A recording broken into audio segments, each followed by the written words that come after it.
Америка ще бъде също едно не лошо място за живеене, ако не засипят с атомни бомби, разбира се, ако не предизвикат противниците си да употребят окончателното оръжие.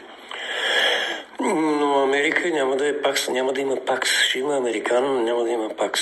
Света ще бъде друг, ще има друга геометрия и затова за тези неща аз съжалявам, че от време на време сигурно звуча като претенциозен пророк. Аз не съм, разбира се. Но това е, обществените науки умеят да виждат по-надалече от обикновените науки. Много от нещата, които стават сега, бяха предвидени преди 15 години. Ние да ги знаехме още тогава. Просто това е логиката на социалното мислене, което се въплъщава в обществените науки. Историците го знаят непрекъснато, се го използват. Така че пак с американа няма да има. Ще има симпатична, спокойна Америка, в която ще има, разбира се, финансови слове, но не глобални. Ще има и добре развита индустрия. Това ще бъде заслугата на Тръмп и на трампистите, които идват след него.